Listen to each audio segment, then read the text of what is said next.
Thank you. Yeah, if you don't get enough of me this evening, you can always rewatch me, reruns. Um, so anyway, the subject tonight is mills, and it's fly talk, obviously. And we still have people popping in. Okay. Well, I'm going to share a screen. We might as well get started. So I'm hoping everybody can see this. There we go. Oh, what are we doing all the way down there? Okay, we're done. So yeah, subject is mills. So I don't, some of you may have seen this. This is a grist mill in Harford County. It's on the back road that leads to the Conowingo Dam. And the reason I showing you this is, as the title says, it's a quintessential mill. This is sort of a classic mill from New England, Pennsylvania, some parts of Maryland. Not really the kinds of mills we find down in southern Maryland, but it's what a lot of folks think of as a mill. And if I showed you the other side, you'd see the big wheel, and everybody would recognize that. Actually, I discovered this mill for myself when I was driving down the road, and I noticed it, and I just slammed on the brakes. People should not drive behind me.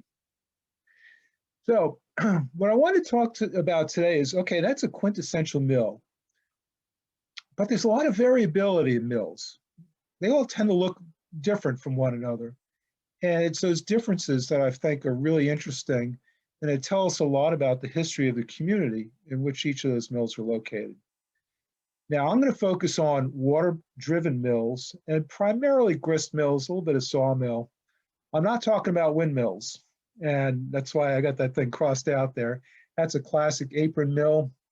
This one I think is on eastern Long Island, not far from where I used to live. But down in the lower left-hand corner, you'll see part of a sort of a sketch map and a really ungainly looking building, and with a miller's house right next to it, and it says windmill. I'm not going to talk about windmills this evening. Excuse me. There were windmills all up and down the coast of southern Maryland certainly in the early 19th century, probably in the 18th century, for reasons I'll get into in a moment. None of them survive, and to my knowledge, nobody has ever studied one. I don't think they look like the one on Long Island that I've got pictured there, but I'm not quite sure what they look like. Windmills were really important along the coast of Maryland because a lot of the coastal areas around the state are virtually flat. And so it's hard to get a head of water up to power a mill. So windmills along the coast, you got that wind coming off the water, proved to be a useful alternative. So anyway, I'm going to talk about water mills. I'm going to start off with products. We still have some folks coming in. Actually, no, we're going to talk about building a mill, just sort of mill 101. So I'll give you all an idea of how these things are built. And all of these come out of a really nice book, which you could probably buy through Amazon for $1. There are lots of them that were published, and they're full of these really wonderful drawings by David Macaulay. And you can see here, this is how we really start a mill, right up alongside a source of water. And you can see what they're going to do is dig a ditch that links the upstream side with the downstream side. It's just going to divert some of the water. And next to that ditch, which will eventually become what's called a raceway, you have the footer. Let me see if I can bring up my pointer here. Pointer options. Yeah, so this is going to be the foundation for that mill. In this case, it's a cotton textile mill, but we've got a foundation, some post holes down the middle. This is where the structure is going to be. This is going to be the head race, which brings water to the mill. This is going to be the tail race, which takes water away from the mill once it's been used. In certain parts of the country, particularly New England, very often they'd have several mills on the same raceway. So the tail race for one mill would actually be the head race for the next one downstream. So that water would power a number of mills before it found its way back into the river. Let's see. Here you can see what they've done is they're building a coffer dam to divert the water around the area on which they want to build the dam, not the mill. You don't want the mill down in the floodplain. It needs to be up a little higher. So what they're doing here is building the dam, the permanent dam. And you can see in this series of images what you've got. Here's the coffer dam. They put in this these trusses, this frame structure, and then they will fill that structure, usually with rubble, stone mostly, or soil if that's all they have, and then plank it over. And then you can see at the bottom, once they remove the cofferdam, or essentially move it to the other side of the stream, that water flows over the dam. And once they've moved the cofferdam, they start building the other half of the dam. You'll notice how the apex, this is going to be a bend in the line here. The apex should always point upstream, so it can accommodate the force of the water. If it pointed downstream, there's a good chance the dam would wash out. And so this is what it would look like once completed. So the dam's completed. Again, here you have the apex of the dam and the mill foundation in the background. Another view, you can see this thing coming along. Notice they haven't opened up the headrace all the way up to the stream yet because they're not ready for the water. So they've got the headrace coming in, an overflow for excess water. And this is the wheel pit. This is where the wheel is going to be for the mill. It's all planked over, so the water is directed at the wheel and doesn't undercut the soil beneath it. And then again, the foundation for the mill. Close-up of what it looks like. This is for what's called a breast wheel, where this is the water's going to be coming in through here, and it's going to hit the wheel, as you can see here, about the middle, somewhere within a few degrees of the middle of the wheel. It's a reasonably efficient design, and that's well suited to topography that's nearly level, where you don't have water coming in off the hill.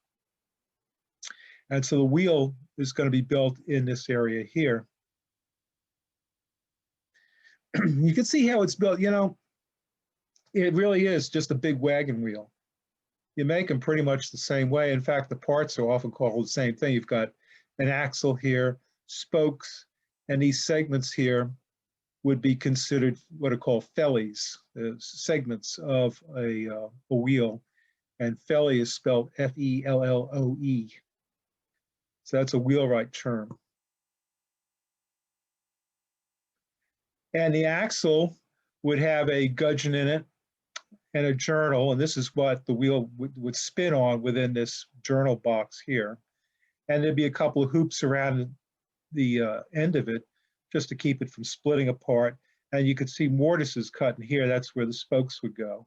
So it really is just a big wagon wheel, except it's designed to catch water. So here's one of these things completed. This is not a breast wheel. This is an overshot wheel where the water is brought in at the top of the wheel. This is the most efficient, and I don't recall the efficiency of these things, but it's somewhere around 60–70% of the energy that's brought by the water is converted into motive energy for the wheel. A breast wheel, which would hit down further, is less efficient, and an undershot wheel is the least efficient. The thing is, and you'll see this in subsequent slides, if the water comes in really high and it has to drop down on the wheel, that's the most efficient you can get. If there's very little relief to the terrain, then it's going to hit lower on the wheel. It's going to be less efficient. Well, Southern Maryland, you know, doesn't have a lot in the way of hills and everything, so we tended not to have overshot wheels. But you can see how this works. You've got this big wheel on an axle. It turns this face gear here, which interlocks with this lantern or pinion gear, rotates the shaft, and that shaft maybe directly leads to the stones or leads to some overhead belting or whatever. But with the gear ratios here, this thing can spin fairly slowly. But this, because it's much smaller, will spin faster. And the lantern gear here, which is even smaller, will spin even faster. I never took physics in high school, so I don't know a lot about gear ratios, but you can Google it. The design that we were using for mills up until probably around the 1880s in this country was basically the same design developed by the Romans and used throughout medieval Europe. Uh, here's a hopper, and here are the stones. This is from a medieval setup. The pinion gear, that face gear, which is tied into the water wheel. Same basic design. Here they're like little buckets on the wheel, but still it's basically the same thing. Here you see a cutout from I would say a late 19th century American mill. And it's the same thing, big wheel, small wheel, pinion gear, the stones are up here. And not only that drive system powers other kinds of machinery. Winches for lifting wheat off wagons up to the upper story of the mill. Bolting, which is a way of kind of sifting the flour, requires some machinery. And there are other things that can be done in a mill. So it really is one big drive system. In many ways, not all that different from the drive system of an automobile. It's all about generating power and then transmitting that power. But here's kind of a close-up cutout view of how this works. We don't have the mill in here, the mill wheel or anything, just for to make this simpler, but you get a spindle, and that spindle is tied into what's called a mace, a big iron clip, if you will, that fits into the runner stone. It's the runner stone that spins around. The bed stone is stationary. And what the miller will do is raise or lower the runner stone to create just enough of a gap for the grain to make it through. And the bottom of that runner stone has teeth cut into it. And you'll see some images of this in a few moments. With grain, you have to cut it. You don't squish it. You don't. If those two stones are too close together, it will bruise the grain, it will bruise the flour, and the flour will spoil very quickly. So there's a bit of an art in getting that distance between runner stone and bed stone just right. And it's all set, it's enclosed in this wooden case or tun. So all the flour, all the wheat, which pours down from a hopper, goes through here, comes out the sides, and then down through a chute into some sort of bin. Flour mills, wheat flour, a little different in that what comes from the stones actually goes through a series of sifters, if you will. So you can get very high, very fine flour, you can get fine flour, and then you can get coarser material that could be used for various things, including feeding to livestock. Okay, so intended products. These are two mills that were pretty much just down the road from where I grew up on Long Island. Notice this mill here. I would have to stoop a little bit to get in through this door. Look at the size of this thing. It's almost like a dollhouse. Compare it to another mill just down the road, which is really two buildings, 3.5 stories. Obviously, one mill is bigger than the other. The smaller mill is what we call a custom mill. And what they do is they just grind grains for local folks. That's it. The big one here might do a little bit of that, but it's called a merchant mill. And what merchant mills do is they buy up large quantities of grain, mill it into flour, and put it into barrels and ship it. So really, they're in a wholesale trade. And so when we're looking at mills, we can use those two examples as ends of a continuum, from the very small custom miller to the very large merchant miller. And then a lot of mills were kind of somewhere in between. Again, this big mill here probably did a little bit of custom milling from time to time. I don't think this one, small one, ever did anything more than just custom milling. But most mills we look at are a little bit bigger than that. Maybe now and then they grind up a barrel of flour for sale somewhere else. In these mills, basically the mill wheel and the drive train really is for generating power. And what you use that power for can run a wide gamut. This is a mill site that you can see in the upper left-hand corner, and I think that's in Otsego, New York. And so you can see the mill pond here, the mill complex, quite a few buildings. One of those buildings was actually used as a joinery shop. So they'd be building coffins and cabinets and such. But all the power for the machinery for working the wood, we've got a saw here, there are drill presses and all sorts of things, are all run off the power generated by the water mill. And it's conveyed through a series of pulleys and pulley blocks like these. Historically, these belts here were actually made of buffalo hide. It was one of the major reasons, apart from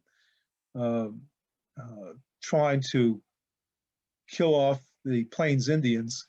Buffalo hides did have a purpose in our economy at the time for several things, but including belting from mill machinery. And by the way, think of yourself in a shop with a bunch of this stuff going and a bunch of leather belts on wooden pulleys. A lot of noise. If you want to get a sense of it, find a leather belt, one of these kind of 2-inch wide belts, and fold it in half, and then just kind of pull it together and make a snapping noise with it. And just think of, well, that's just one belt. In a shop full of machinery with a lot of wooden parts and metal parts and leather belts, these were noisy places. They were also dangerous places because with all that machinery going, you have a good chance of generating heat and even sparks. And in a flour mill, with all that flour in the air, you could blow up your mill. And some of the mills we're looking at are actually sawmills. We do get those in Maryland. They tend to be less sturdily built because with a sawmill, you move the mill to where you have the lumber. Once you've exhausted the lumber in a particular area, there's no point having the mill there anymore. So you pick it up, you take it apart, and you move it. A grist mill, however, would be established in a farming area, which presumably people would continue to farm and raise grain. So grist mills tend to be more permanent and more solidly built, and they need to be because there's a lot of vibration. So you really need a good stout foundation. And sawmills also produced a lot of vibration, but again, once you've exhausted the wood supply of an area, there's no point in having the mill there. So this one here has an up and down saw, and so this is a log advancing towards the saw, and that carriage would be actuated by the power from the mill. All this is machinery. It's driven by the power of the mill. Okay, this is something we see a lot in, you can see a lot in Southern Maryland if you want to look for these things. You won't see a dam looking like this. They're usually washed out. But I'll show you some views of what you might expect out in the field. So if you remember back when we're looking at the drawings from David McCauley's book, this is your classic mill dam made from some sort of trussing, filled with rubble, and then planked over so the water would basically come over and drop. And you can't really see it here, but there's a little bit of an apron. It looks like stone in this case. And when the water comes over, it hits that apron, it just then moves off. This is water that's not going through the mill itself. That apron is really important because if this was just soil here and the water rolled over the top and down to soil, that water would start roiling this area and actually undercut the dam and cause it to collapse. This is an important concept for people who build levees along major rivers, Amy. If the water goes over your levee and you don't have a hard surface on the other side of that levee, that water could start roiling about and undercut that levee and cause it to fail. So here's what one of these things might look like in the wild. And this one, it's hard to see, but it's actually pinned into the bedrock below. There's no ballast in there. There's no stone to sort of hold it down. Why, I'm not sure. If you have bedrock to pin your dam into, you probably have lots of stone around to fill it in. And this is something more of what we might find in Maryland, in areas, especially in the coastal plain, where we don't have a lot in the way of stone. They're built mostly of lumber. In this case, it's really like a log cabin. It's just cribbing made from logs of various sorts of wood, filled in with soil, whatever rubble's available, and then planked over. And again, here you see a well-developed apron here, which is really important to protect that dam. Remember, a dam, the purpose of a dam is to impound water. It's to pool it up so that when the miller needs it, the miller can release it into the raceway as much as is required, and water will continue to fill that impoundment. God, I put this one in here. This is an interesting mill just outside of Annapolis. The mill itself is gone. But originally there was this pond, and a raceway was dug from the pond down to the mill. At some point, and we actually have this is from a deed reference, the miller made an agreement with the adjoining property owner to dig a raceway from another pond to the north down to his mill to supplement the original mill. So this mill actually has two sources of water. Presumably the one wasn't producing enough. And the terms of the agreement was, I think it was for 20 years, and the miller would be responsible for any damages of floodwaters on the farmers' fields. So it's an interesting solution to the problem of inadequate water. Another mill, type of mill I should have mentioned earlier that I'm not going to talk about this evening are tidal mills. These are more common up in New England and New York, and they're built down on the water, like Long Island Sound, the Atlantic Ocean. And the idea with these things, they still have a dam, but the water flows in at high tide, fills the pond, and the sluiceway on the dam is then closed. When the tide goes out, then they have all that water in the impoundment, and that could be released to drive the mill. And it's an important, we had those in Southern Maryland, but again, nobody has found one. No one has archaeologically studied a tidal mill in Maryland that I'm aware of. But in an area where you have, you do have tides and you have low-lying ground, you don't have a lot of elevation behind you, it's a reasonable solution. I don't think they were that popular in Maryland, mostly because our tidal fluctuation is, to me, as a northerner, barely noticeable. Where I grew up on Long Island, the difference between low tide and high tide could be 8 feet. Around here, it's barely a foot. And if you go further north, it's even higher. So I don't think we really have the tidal fluxes around here to make this that good a solution. Now, what you might find out in the field, this is actually in Calvert County, near, what's that swamp? Cypress Swamp, yeah, it's County Park. This is Route 506, where it crosses this particular stream, the name of which I don't recall. But you can see, this is the dam, and it's a long, sinuous dam. It goes, I don't know, 500 feet maybe. And the raceway is actually up here. Here's the mill over here. And that's a solution to a very broad floodplain with low volume of water. So the height of the dam could only be, 4 or 5 feet. And it needs to be long to capture enough water to operate the mill.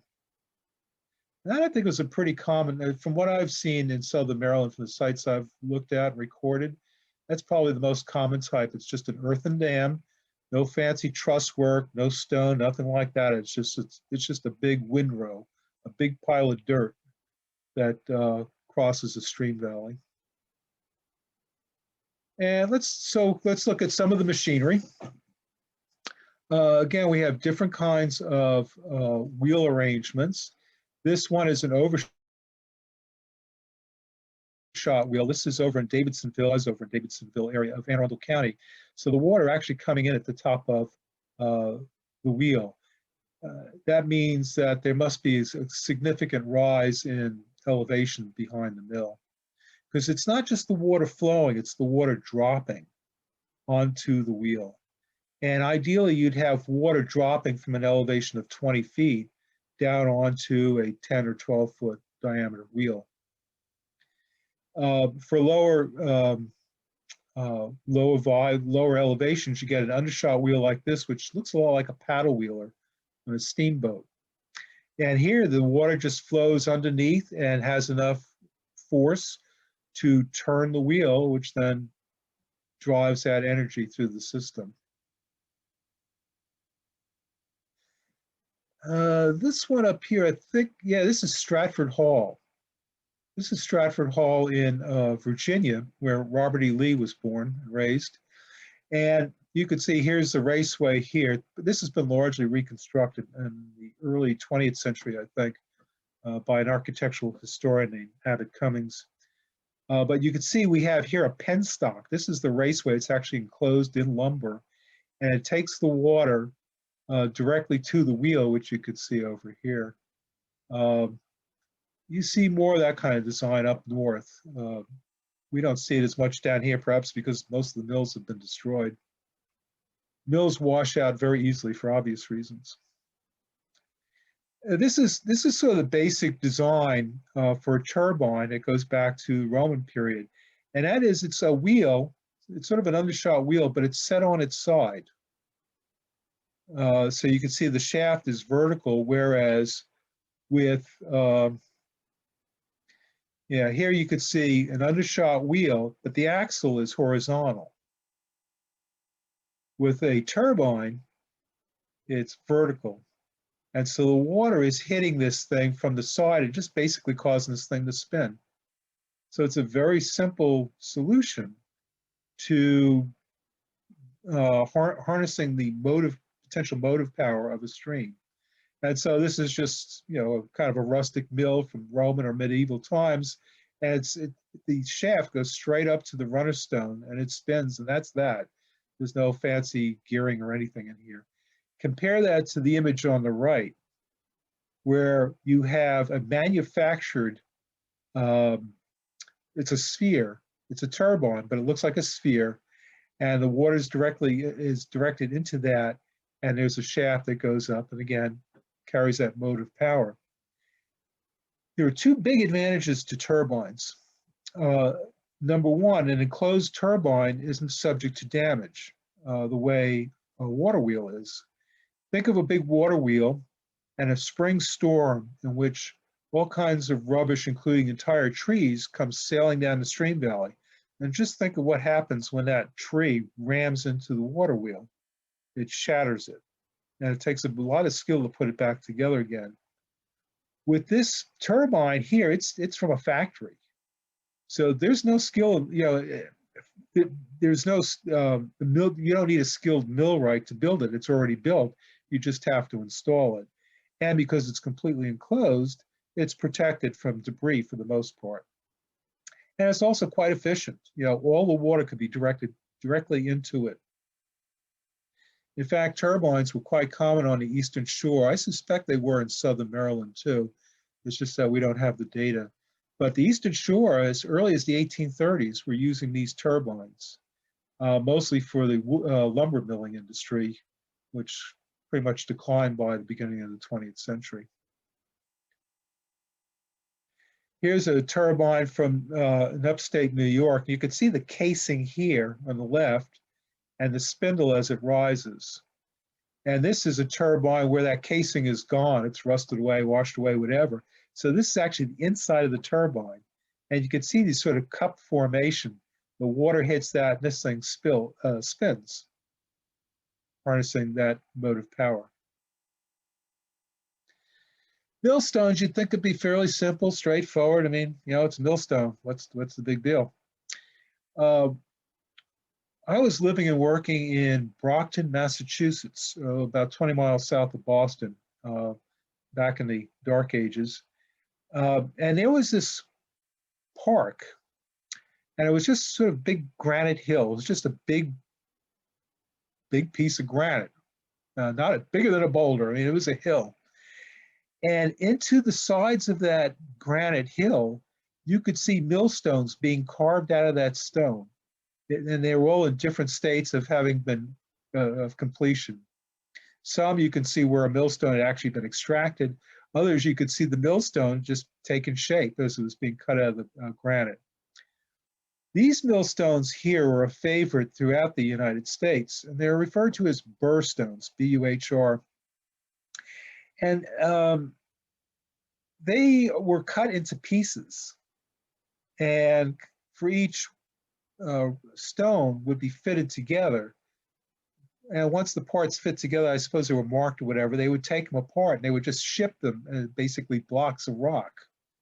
And so when they got to their destination, you could easily pack up onto a wagon those blocks because they're all apart.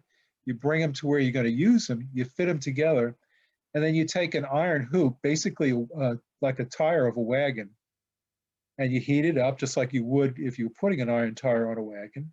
Slip it over this thing, throw some water on it to cool it, and it would shrink tight. And that's how these things were made. The beauty of them wasn't just the size and transportability, but they were really great for grain. They kept a nice sharp edge.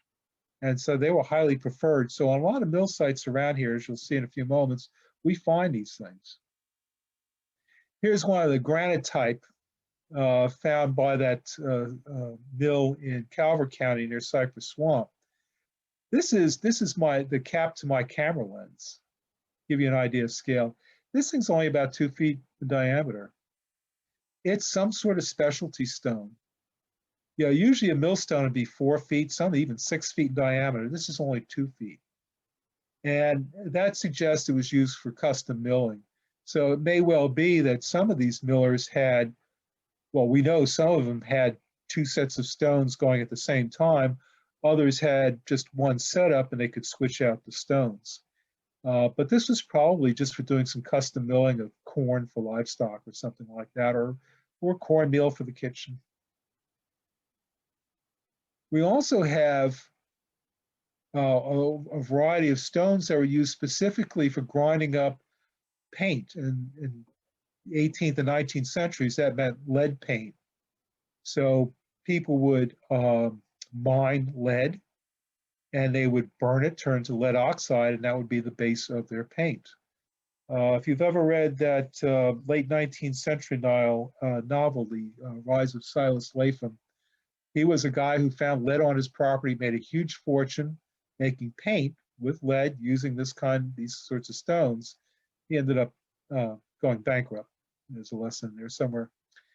These stones in the lower left-hand corner are really massive, and that was for grinding what was called flint, which really meant quartz. These things were used up in the northern part of the state, Cecil County particularly, to grind up quartz. That quartz would then be used to make glaze for ceramics, primarily for use in the potteries in New Jersey and also Ohio. And so if you look in your kitchen, you go into one of your cabinets, and if you have some old, heirloom dishes from the early 20th century, late 19th century, there's a good chance that that glaze was made from material quarried and processed right here in Maryland. Okay, so now some of the mills, just a sort of sampling of mills that I've looked at over the years. This one is in Washington County near Hancock. If you take, I guess that's I70, you're heading west out of Hagerstown, you will come to the town of Hancock. And what you should do, if you're driving that way, is take the first exit for Hancock. You will come down to the end of the exit ramp, make a left, and you will be in front of this large bakery and fruit orchard place. They sell fruit, vegetables. Go in there and buy a pie. They're the best pies around. It's worth the trip. Anytime I took a crew out there, we'd be working there or out towards Cumberland, Frostburg. We'd always stop on the way, pick up a couple of pies. We'd be in a motel for a couple of nights. We'd eat the pies. On the way back, we'd pick up a stack more. Great place. But in terms of context of this evening, the highway crosses the Great Tenalloway Creek. And that's what we've got here. And just north of the highway was the land of Samuel Bowles. And it is on that land that Bowles had built a mill. That's the I-70 bridge, actually the I-70 bridge before it was expanded. And that's the Route 40 bridge just behind down here. So it's just below this bridge that we have the mill site. One of the stupidest things I've ever done in Maryland in archaeology was I went up to that bridge to take pictures of the mill below. I didn't realize that the barrier wall only came up to my thighs, and 18-wheel semis were going by at 85 miles an hour, not 10 feet away from me. And the whole bridge sways as bridges do, and and it's a half a mile to get off the bridge. So one of the dumbest things I've ever done, but I got some good pictures. One of the indications you might have remains of a mill dam. You got this rock in here, that's no big deal. But look at this right over here. There's this little riffle, a straight riffle that runs across the creek. That's the remains of a timber from a dam. And here you can see, get a better look at it. So we've got a piece of wood here, a tree that's been squared up, and we've got a couple of others that have been dovetailed. This one here has been dovetailed into it. So this is really the very bottom of a framed mill dam. A couple of other pictures, you could see the wood just under the water and over here. We looked at this, it must have been 20 years ago, and it was during a drought. And so some of the timbers were actually exposed. My guess is it's all disappeared now. Once these things are exposed to the air, they deteriorate pretty quickly. So here you can see a classic dovetail. So it's been this piece here has been mortised into this piece here. See another view here for mortised timber. And here, if you look carefully, you can see a series of upright planks. This is the downstream side, the vertical aspect of the downstream side of the mill dam. These boards would have gone up 5-6 feet. All that's left of them is the very bottoms. They only go back into the soil, into the stream bed another couple of inches. So again, they were exposed during the drought. My guess is all this has long since deteriorated. Here's another view of those planks just sticking in the water. So, when we see that at the Bowles Mill, we got to, okay, what kind of dam was it? Was it something framed and filled with rubble, framed and pinned to the base of the stream? There's no evidence that it was. Or one of these timber frame things with a bunch of logs and rubble thrown into it. I think it's this type here. And except Bowles put some planking, vertical planking on this side here. There's no evidence that it was, rubble filled, but it could have been. So it's either this one here or this one down here. It doesn't seem to have been this one. And you could see one of the flanking walls that dam tied into. Unmortared local stone. And here's a drawing of it. Again, this is 20 years ago, so my drafting capabilities were a little primitive. But from very little work, hardly any digging at all. Digging a mill in archaeology is not like you would dig other sites. Now, I know when we went out there, the State Highway Administration that we were doing this project for expected us to be digging excavation units and shovel test pits and using trowels and shovels. When you're digging a mill, usually the smallest tool you will use is a backhoe. You're not going to find a lot of artifacts. It's not that kind of site. It's an industrial site. You're looking for walls. You're looking for evidence of repairs and expansion and stuff like that. But from the work we did, we were able to find the outline of the mill, a brick pile that suggested a fireplace. And a lot of mills had them, although it seems unwise to me. You don't want flame inside of a flour mill. There's an erosional gully that had cut through. And we have all the timber over here. This is from the mill dam. So these were all mapped in carefully. We had an ethnobotanist identify the species of wood. We went in took little wood samples from each of them, and it was just a mishmash. It was like they weren't focused on any particular species of wood. It looked like they just found timber that was about the size they wanted. They cut it down and they used it, which I found a little surprising. I would have thought they'd be more selective. So that's the Bowles Dam. There's a lot more research that could be done on it. It's still there. And maybe someday somebody will. Another mill that we worked on the last couple of years, and this is all, you can see very steep topography here. This is near Crownsville, Bacon Ridge natural area that the county owns and manages. But we've got the stream that comes down through here. We have the remains of a dam that I'll show you a photograph of in a moment. We have a raceway that comes down alongside the stream, and also a road that comes down by the stream. The raceway comes down to, unfortunately, this thing gets in my way. Yeah, I can't. Hopefully you can see it. But down in this area is the dam. Up above on the hill is the miller's house. All right. Miller's house is usually within about 300 feet of a mill. You know, they had to live nearby because, well, partly it's their business and they need to accommodate customers, but also they needed to manage water levels and do repairs on mills. So if you know where the miller's house is, then you're probably within 300 feet of where the mill was. Or if you know where the mill was, you're probably within 300 feet of the miller's house. We have some more detail here. This is the actual mill site.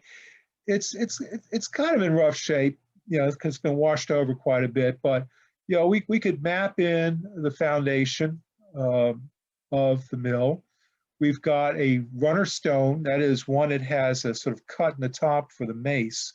So we know this was the top stone. It's the one that actually rotated. And we also found a couple of fragments of burr stones. So clearly this mill had two different kinds of stones they were using, a sort of conventional granite one, and also at least one set of burr stones. And we found a couple of fragments way over here too. I'm not sure why they were so spread about. And in what was almost certainly the wheel pit, we found some wooden pilings, and we found this iron spindle. It's actually several pieces that kind of welded together. That spindle is what would have come up vertically through the mill floor through the runner stone. So that's what actually spun the stone and attached to the drivetrain.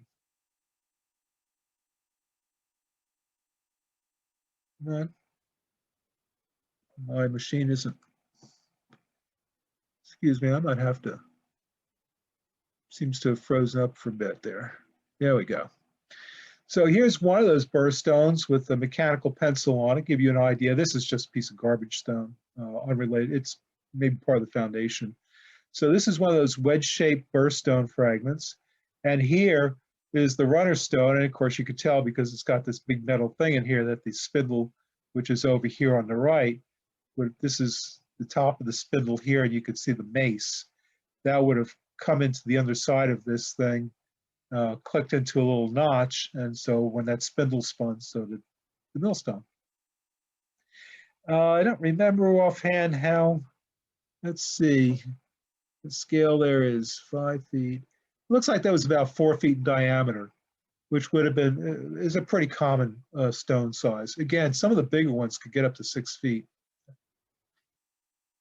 For the raceway, this is the Headrace, and these are really easy to find out in the wild if you have reason to believe you're near a mill site, in that they're usually cut into the hillside. So you'll see what looks like a road with a berm on one side. The stream would be on this side here to the right, and this would be the uphill side here. So they're cutting into the hillside, and the reason they're doing that is they're trying to convey the water as far as they can to the mill and maintain the elevation with just a slight slope down so the water actually flows. But this allows them to capture water up in the upland area and bring it all the way down to the mill, which might be sitting 20 feet or more below elevation, often by a road in an area where, you know, customers can access it. The dam itself is in the lower image here, and it's just an earthen dam, and I think it's 4 or 5 feet at most.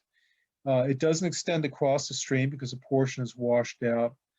With dams, often all you find is a little nub on each, or maybe one side or maybe both sides of the stream, because the dam has long since washed out.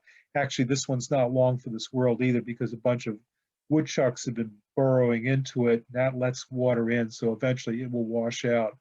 And there's a beaver dam just on the other side of it too.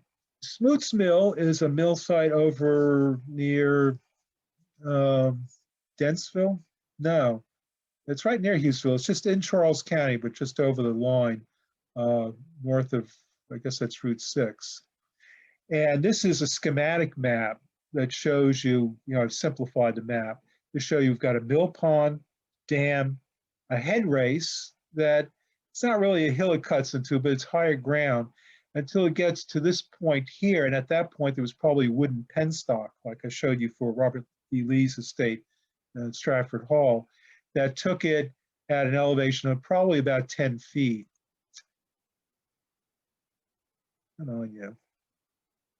So at this point, the raceway stops. It probably went into a wooden flume that took it to the mill, which is right here. So here's the mill pond.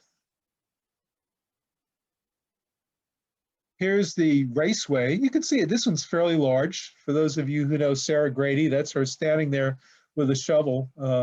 She's my scale for the photograph. But it could be a fairly large ditch, but in the end, it's a ditch. There's nothing fancy about it. The main thing about building something like that is just managing elevations, which you could do with some fairly simple instruments. And this is the mill itself, and it's a little hard to see, but anything that's covered with green like that, that's moss on rock. This is a foundation. It's not very big. It's a very small mill. It's probably not much bigger than that one on Long Island that it started off with. Quite small. On the inside of it are the remains of a couple of millstones. But what you're looking at here, this would be the wheel pit right here. It's a little hard to tell from this image. And the raceway would be to the upper left here. It would be coming in off the picture here, about 10 feet above the surface here. And here's one of those burrstones. The iron tire that held it together is gone. Actually, I think it's still there, but it's come loose. But those are all the pieces that could be put back together again. And there was another one nearby. I just want to finish up with a few words about preservation. Mills are charming places, although I would never want to have worked in one. They were probably just filled with dust, highly flammable. I suspect a lot of millers came down with essentially brown lung disease because it's not healthy breathing in all that stuff. But they could be quite pretty. They're in charming locations. They tend to attract tourists. And so, they're often, those that survive are often restored. This is the Stony Brook Mill on Long Island. You can see the water coming over the wheel there. Really adds to the charm of that community. This is a really amazing mill in not just outside of Cornell, outside of Ithaca, New York, which is where Cornell University is. And this is kind of a classic merchant mill. It's 3.5 stories high. You can see this little block at the apex of the gable. There would be a pulley here, and so the farmer would drive the wagon up. I mean, this is all for tourists now, so it's got nice steps and bushes and all that. None of that would have been there. And I don't think this roof would have been here either. You'd bring your wagon up there, and they would hoist up the bags of grain directly up here to the top story. And from there, it would use gravity, and just through gravity, go down into the hopper, through the millstones to be ground into flour, and below them into a series of what were called bolters, B-O-L-T-E-R-S, basically a bunch of bags of different weave. And that would sift the flour into very fine, and coarser grains. This is also a classic in Greek revival architecture. You take one look at this thing in upstate New York, and yeah, this was built sometime between 1825 and 1850. It does have a chimney stack, so it had heat in it, so it could operate year-round. Again, I would be very careful with anything flammable and any spark or open flame in a mill. Some of these mills, and you don't really see it with grist mills, you see more with textile mills, which had the same problem with all this dust in the air that's highly flammable, it could explode. And with those, there'd be what it's called a clerestory. So you see the peak of the roof here, there'd be like a small roof on top of that with a peak as well. And the vertical sides would be windows that could be opened from the ground floor. And with a set of windows on each side, you can open it up and that ventilation would suck a lot of the dust out. So it made textile factories much more, much healthier for the workers and also less likely to blow up. I've never seen that on a flouring mill. Not sure why. Seems like a very good solution. So these are good examples of conservation efforts. A couple of others. Here's Sarah Grady again. We were at a conference January a couple of years back in St. Charles, Missouri.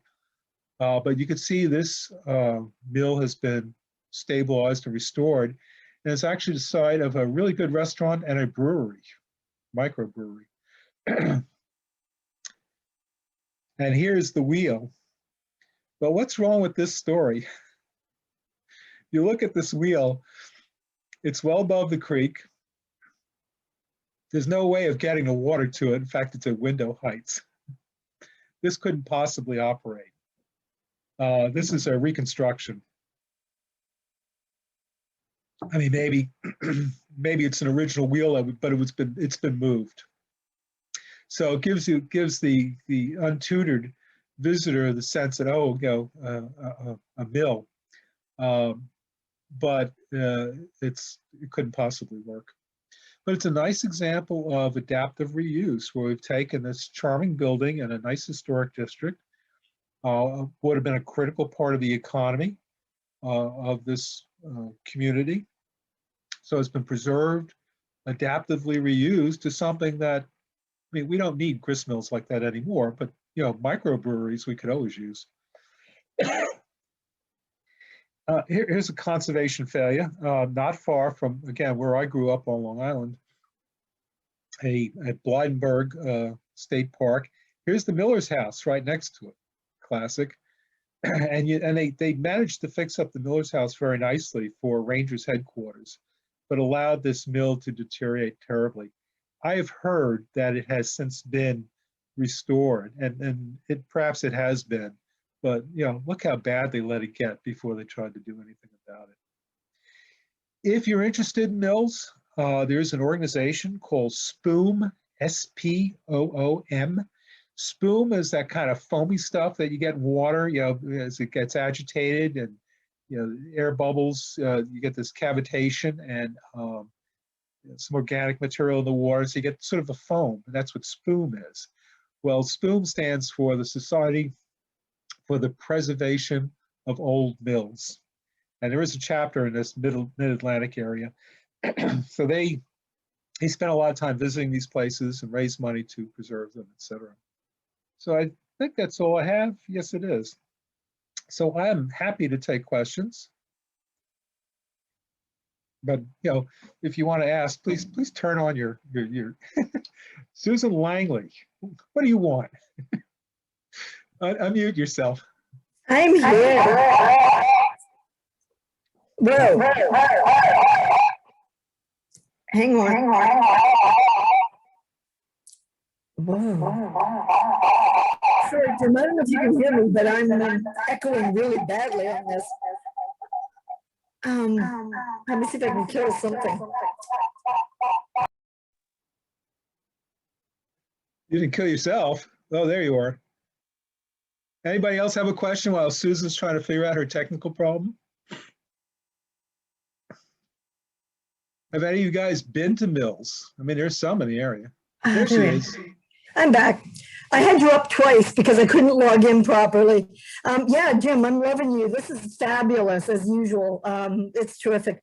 I was one of the people who actually formed the Mid-Atlantic chapter, and I'm the last person on the board. Now, there are still people still alive. They're just not on it. And I get kicked off pretty soon, I think. But this is amazing. You did a great job.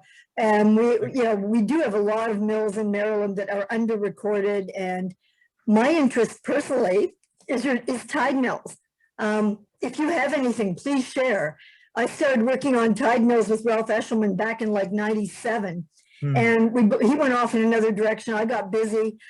John McGrain died 2 weeks ago, if you haven't heard, at big loss, Mr. Mill for Baltimore County. But he used to send me stuff, but I'm super interested in tide mills in general. But I really appreciate what you're doing here because this is terrific stuff. I think we do have, I'm having trouble finding it, but I had a pretty detailed deed reference to one just north of Benedict. And it may well be on the state land there or on the county park land. I just, I thought I saved it on one of my desktops and haven't been able to find it for Esther, but there's a good possibility of, taking a look at one of these things and it doesn't require much. It's mostly mapping. You don't have to be, there isn't necessarily any excavation to speak of. The probing around, I think. Yeah, most of our problem is that nobody cares how it was powered. Most people care, what did you mill and were you an honest miller? Yeah. And that became down. So the only time you ever heard of how it was powered is if it came up for sale. And they would say an undershot mill, a turbine mill with X feet of drop or this. That's the only time they discussed how it was powered. Most of the time people just said, can I trust this miller? And what is it, a sawmill, a grist mill, a powder mill, oil mill, whatever things you were suggesting, a sawmill. So, but anything you find, I'd be interested. And if you want me to come out and help you map one, I'm there anytime.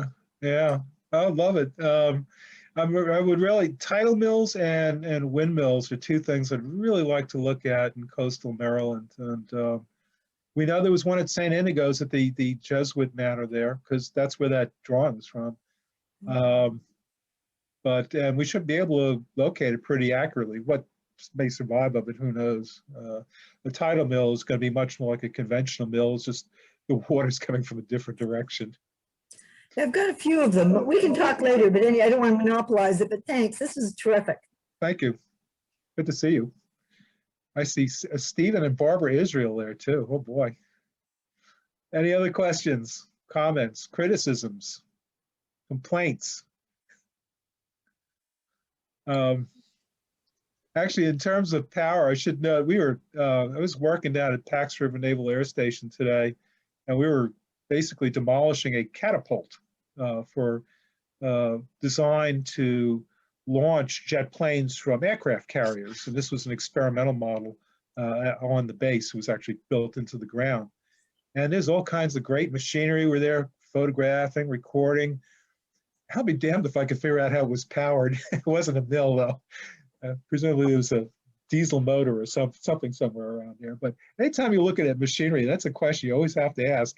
Where did the energy come from? Where did the power come from? The problem with mill sites is that you have to put them where there's water. And one of the death knells of water mills was the Rural Electrification Act during the Great Depression, which brought electricity out to rural communities. And when they did that, it was no longer necessary to build a mill next to the water, which was always a difficult place to build anyway, because it was subject to spring floods. And so these mills were able to move up into higher ground, use electricity. They also switched to rolling mills. Quaker oatmeal, your standard rolled oats, really dates to the late 19th century, and that's partly a product of these mills that were probably the first to become electrified, certainly after the turn of the century. We get all kinds of new machinery that comes in the late 19th century. So these mills are really on their way out by the early 20th century. We have a few that linger on in Maryland into the 1940s. We had one over in near Indian Head, for instance, in Charles County. You go up to Pennsylvania, southeastern Pennsylvania, you go to Amish country, they're all over the place. And once you've learned how to identify one, you'll see them all over the place. And there's still, a lot of them still operating. And they're actually quite efficient. No other questions? Okay, Amy, you have to unmute yourself though. You have to raise your hand, you just have to unmute. I didn't want to just jump in, but I never knew much about historic canals until I was just reading this one about the Octoraro lock site. And I was just wondering if historic mill sites are often found along these historic canals, because it seems like it would make sense to manipulate the flow of water and use it in a productive way.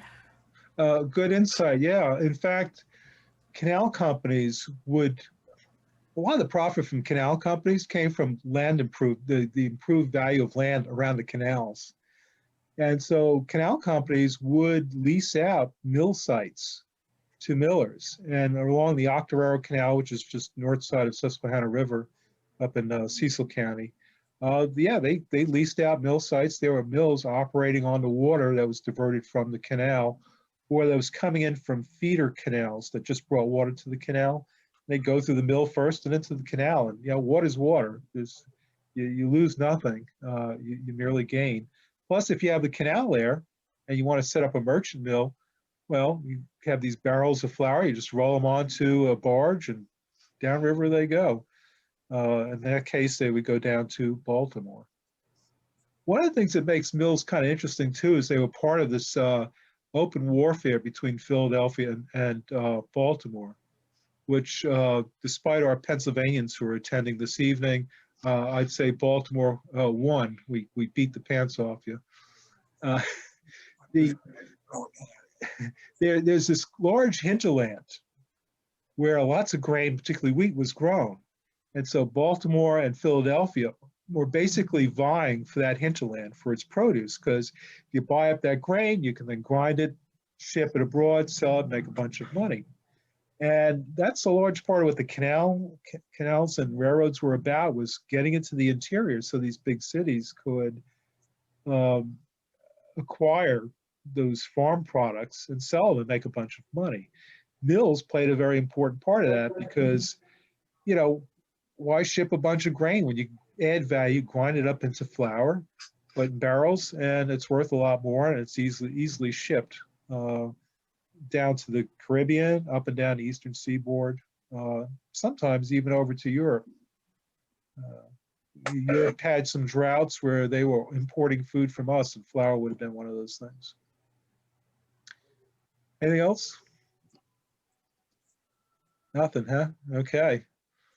I don't know what I'm talking about next month, but I'm talking about something. And at some point, it might be interesting to do something on the that catapult we were looking at today, just as sort of a teaser at Pax River. That catapult used electromagnetism. And it's a technology that basically wasn't used for decades until principally the Japanese picked up on it and used it to create these maglevs, these trains that operated through magnetism. And we've been talking for years now about building one between, I guess, Baltimore and Washington. But it's a fabulous technology. It was originally designed and developed for use on aircraft carriers to launch jet aircraft. And here we are recording what's probably the one and only surviving example of one of these things while it's being demolished. But it might be fun to talk about that sometime in the near future. Okay, Sarah? Thanks so much, Jim. So your next talk we have Monday, June 28th, is Southern Maryland 2000 BC. So I think it's talking about Mattawoman Creek and Native American life. Native American stuff, yeah. So stay tuned. Yeah, definitely. All right, well, thank you so much, Jim, and thank you everybody for joining us this evening. Yes. Thank you for joining in.